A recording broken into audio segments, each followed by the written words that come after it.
사도신경으로 신앙 고백하시겠습니다. 전능하사 천지를 만드신 하나님 아버지를 내가 믿사오며 그 외아들 우리 주 예수 그리스도를 믿사오니 이는 성령으로 잉태하사 동정녀 마리아에게 나시고 본디오 빌라도에게 고난을 받으사 십자가에 못 박혀 죽으시고 장사한 지 사흘 만에 죽은 자 가운데서 다시 살아나시며 하늘에 오르사 전능하신 하나님 우편에 앉아 계시다가 저리로서 산자와 죽은 자를 심판하러 오시리라. 성령을 믿사오며 거룩한 공회와 성도가 서로 교통하는 것과 죄를 사하여 주시는 것과 몸이 다시 사는 것과 영원히 사는 것을 믿사옵나이다. 아멘. 함께 보실 말씀 로마서 6장 1절부터 3절까지 말씀입니다. 신약성경 246면에 있습니다.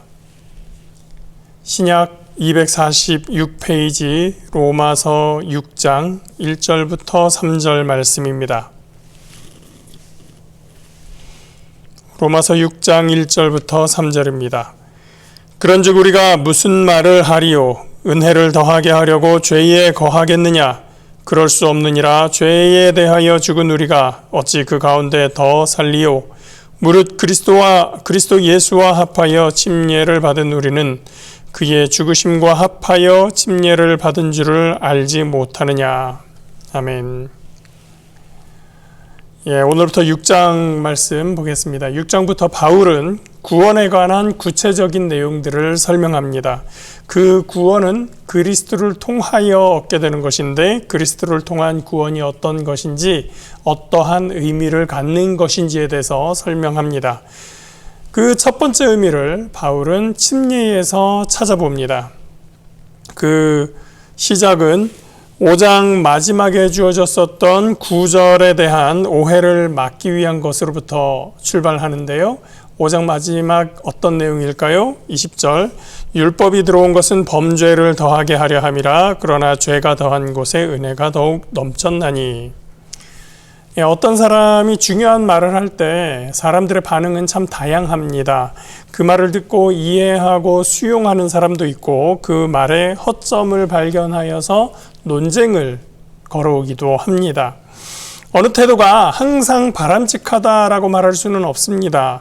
우리가 듣는 말을 비판 없이 수용하기만 하면 그것도 문제입니다. 소위 귀가 얇다고 하는 분들이 있죠.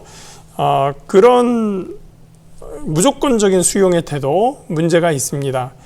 당연히 비판만 하는 태도도 문제가 있습니다. 너무 비판적이어서 그 원래의 말하고 있는 그 내용의 본질을 왜곡할 수 있기 때문입니다.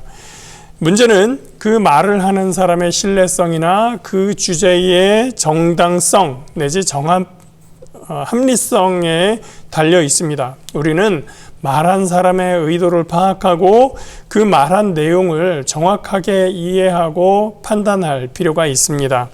그러나 아주 좋지 않은 것은 그 말의 본뜻이 무엇인지 잘 모르고 오해하거나 아니면 그 사람이 싫다고 해서 무조건적으로 트집을 잡는 그런 태도일 것입니다. 감정 때문에, 상대에 대한 감정 때문에 혹은 그 사람이 말하는 내용 무조건 싫어서 반대하고 괜히 공격적으로 발언을 하기만 하다 보면 오히려 자신이 실수를 하기도 하고 자신의 인격이 성숙하지 않다는 것을 드러내기도 합니다. 5장 20절에서 죄가 더한 곳에 은혜가 더한다, 은혜가 더욱 넘친다 라고 하는 것은 용서의 크기가 큰 만큼 은혜가 더 크게 경험되어질 수 있다, 느껴질 수 있다라고 하는 현상에 대한 설명입니다. 그런데 어떤 사람은 이 말을 듣고 그러면 앞으로 죄를 더 많이 짓고 나중에 은혜를 더 크게 받으면 되겠네 라고 말하는 사람이 생기는 것이죠. 바울의 본뜻을 왜곡하고 트집 잡는 사람들입니다. 또는 그 말을 오해하고는 자신의 잘못된 행동을 정당화하고 합리화하려는 노력일 수 있습니다. 잘못된 반응이죠. 바울은 그 뜻이 무엇인지를 정확하게 지적합니다. 1절입니다.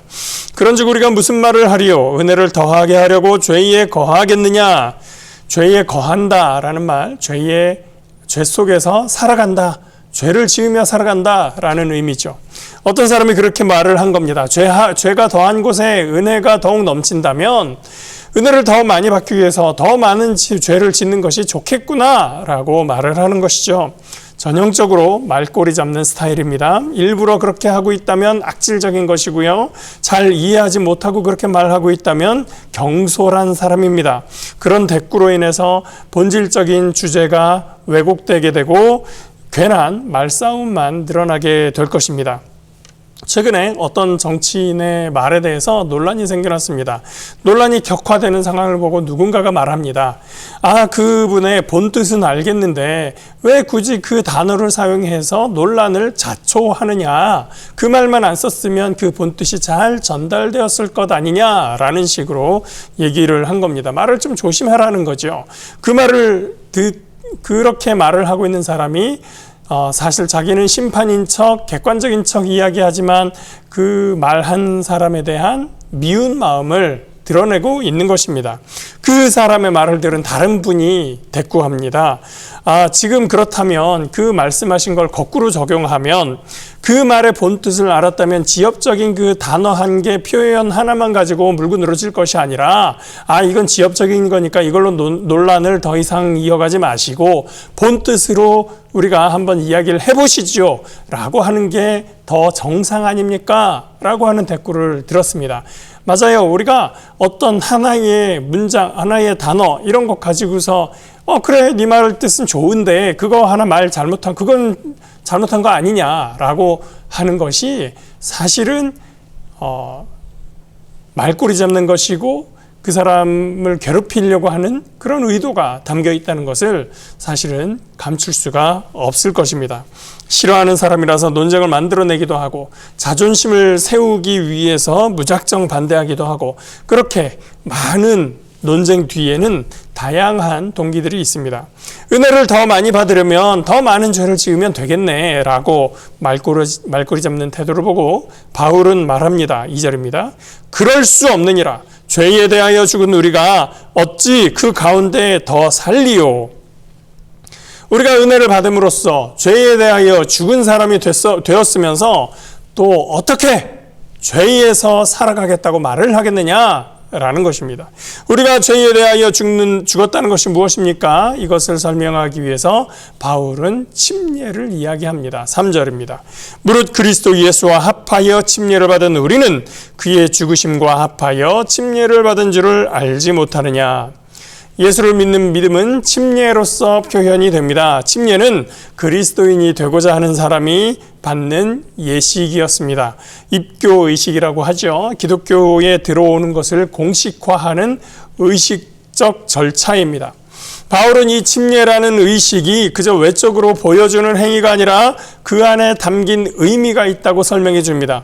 그렇다고 침례를 받으면 무슨 신비한 능력이, 마술적인 능력이 나타나서 변화를 가져온다는 그런 것이 아니라 침례가 의미하는 바, 침례가 상징하는 바가 무엇인지를 알아야 한다는 것입니다. 그 첫 번째 의미는 침례를 통해 우리가 물속에 잠김으로써 그리스도의 죽음에 합한다, 연합한다, 동참한다라고 하는 것입니다. 그것은 죄에 대한 죽음을 의미합니다. 죄에 대해서 이미 주와 함께 죽었는데 은혜를 더하겠다고 해서 죄에 거한다고 하면 그리스도인으로서 모순적인 태도입니다. 이제 4절 이하에서 침례에 대해서 바울이 더 자세하게 풀이하고 있는데 다음 시간에 그 이야기에 대해서 조금 더 살펴보도록 하겠습니다. 우리는 주님의 말씀을 들을 귀 있는 성도인 줄 믿습니다. 죄가 더한 곳에 은혜가 더하기 마련이지만 은혜를 더 크게 넘치게 받겠다고 해서 죄 안에 계속해서 거하겠다고 할 수는 없는 노릇입니다. 우리는 받은 은혜에 감사하여 주님의 완전함에 이르기 위해서 선한 싸움을 싸워나가는 주님의 군사들입니다. 오늘도 믿음 안에서 은혜로 풍성한 저와 여러분 되시기를 예수님 이름으로 축복합니다. 기도하겠습니다. 거룩하시고 좋으신 아버지 하나님 감사합니다. 하나님께서 우리 사랑하시고 주님의 능력 가운데 거하게 하시며 크신 은혜로 저희를 믿음 안에 부르시고 구원 안에 부르시고 새로운 생명을 허락하여 주신 것을 감사합니다. 하나님, 미련한 자처럼 그리스도의 마음에 합하지 않게 하나님, 내가 은혜를 더 받기 위해서 죄 안에 거하겠다고 말하는 그러한 미련한 마음을 품는 것이 아니라 우리의 잘못됨을 회개하고 주님 앞에 더욱더 온전히 섬으로 말미암아 거룩한 하나님의 뜻 가운데 살아가는 예수 그리스도의 생명을 누리며 살아가는 주의 백성들 될 수 있도록 인도하여 주시옵소서. 오늘도 우리와 함께 하시는 주님께 감사드리며 예수 그리스도 이름으로 기도합니다. 아멘. 하늘에 계신 우리 아버지여, 이름이 거룩히 여김을 받으시오며 나라가 임하시오며 뜻이 하늘에서 이루어진 것 같이 땅에서도 이루어지이다. 오늘 우리에게 일용할 양식을 주시옵고 우리가 우리에게 죄 지은 자를 사하여 준 것 같이 우리 죄를 사하여 주시옵고 우리를 시험에 들게 하지 마시옵고 다만 악에서 구하시옵소서. 나라와 권세와 영광이 아버지께 영원히 있사옵나이다. 아멘.